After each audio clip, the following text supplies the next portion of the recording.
مولاي صل وسلم دائما أبدا على حبيبك خير الخلق كلهم. Bismillahirrahmanirrahim. Assalamualaikum warahmatullahi wabarakatuh. Alhamdulillahirabbil alamin wassalatu wassalamu ala asrofil anbiya'i wal mursalin wa alihi washabihil kirami ajmain, amma ba'du. Teman-temanku sekalian, berjumpa kembali dengan channel Mahabbah Islam. Jadi pada video kali ini kita akan belajar mengenai tuntunan sholat ya, mengenai tuntunan sholat lengkap. Buat teman-temanku yang sudah subscribe channel ini, yang sudah like, yang sudah nge-share, mudah-mudahan Allah Subhanahu wa taala memberikan rezeki yang melimpah, kesehatan, amin amin Allahumma amin. Baiklah, Mahabbah Islam kali ini akan membahas masalah tuntunan sholat. Langsung saja kita lanjut ke pembahasannya. Di sini dalam bab yang pertama kita akan belajar mengenai wudhu dulu ya. Nah ini dia, kita buka wudhu. Sebelum kita melaksanakan sholat, kita diwajibkan untuk mempelajari wudhunya dulu. Karena kalau kita wudhunya itu tidak sah, maka sholatnya itu juga ikut tidak sah, akan sia-sia. Jadi kita perlu mempelajari yang namanya wudhu dulu. Di sini dalam bab pertama ini seputar wudhu. Oke, kita langsung saja buka. Nah, di sini adalah menjelaskan syarat-syarat sahnya wudhu. Yang pertama, syarat-syarat wudhu dan penjelasannya. Yang pertama syaratnya adalah Islam. Tidak sah wudhunya orang kafir atau yang sudah murtad. Nah, syarat yang pertama ini adalah mestinya kita harus beragama Islam. Yang kedua adalah tamyiz.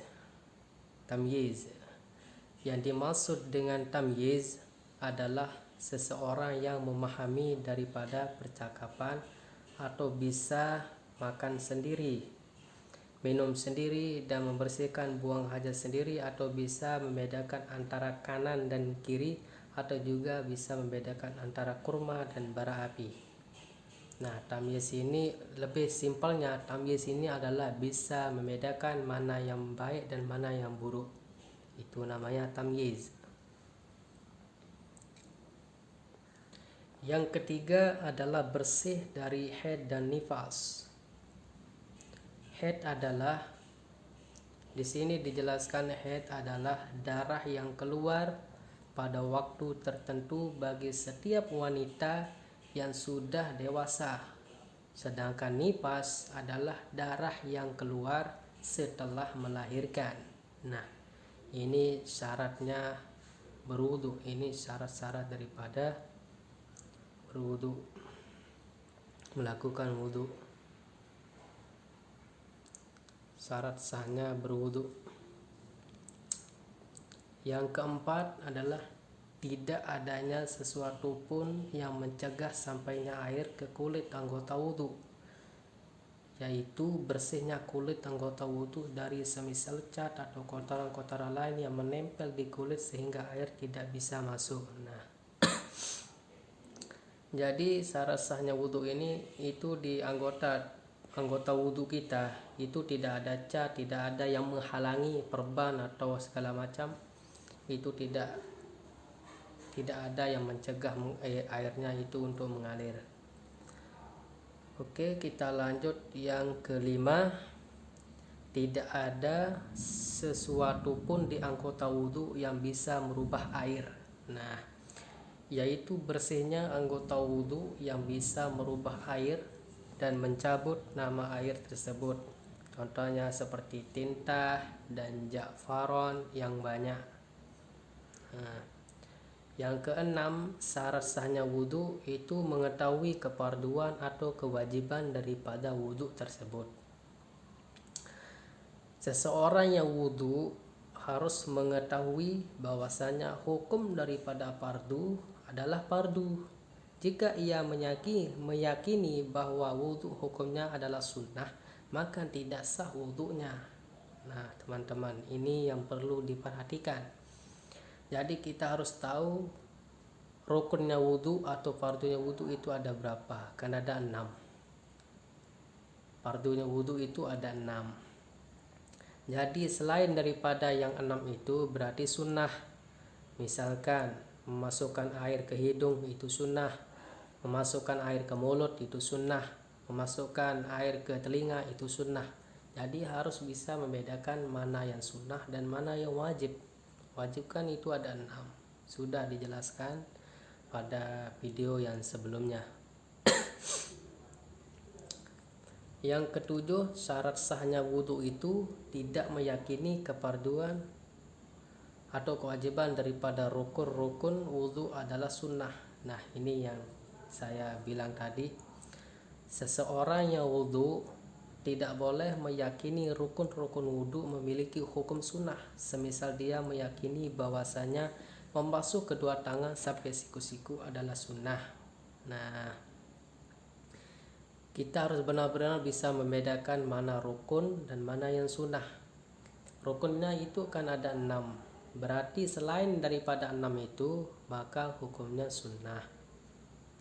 Yang ke-8, syarat sah wudhu itu memakai air yang suci dan mensucikan. Ini syarat sahnya wudhu yang ke-8. Yaitu air yang digunakan adalah air yang bersih dari najis dan juga air bukan air musta'mal. Air musta'mal adalah air yang digunakan pertama kali dalam bersuci atau basuhan wajib. Jadi simpelnya air musta'mal ini adalah air yang sudah digunakan untuk bersuci. Itu namanya air yang musta'mal, yang sudah dipakai.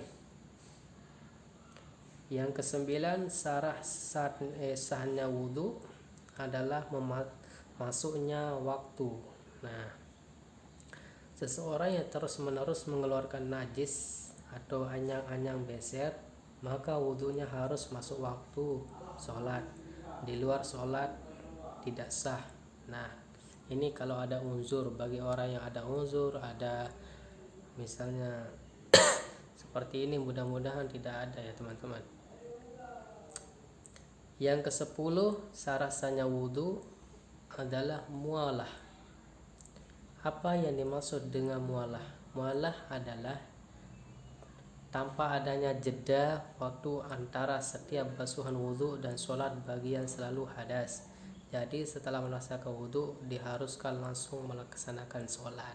Nah, jadi kalau teman-temanku ada halangan atau ada yang sering mau kencing, sering mau BAB atau segala macam, maka itu diharuskan untuk wudhu ketika sudah masuk waktu sholat.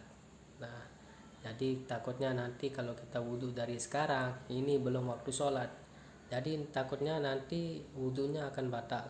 Jadi langsung saja. Jadi diharuskan wudhu itu setelah masuknya waktu sholat. NB, syarat nomor 9 dan 10 berlaku bagi yang selalu melakukan hadas secara terus menerus. Nah, ini secara terus menerus.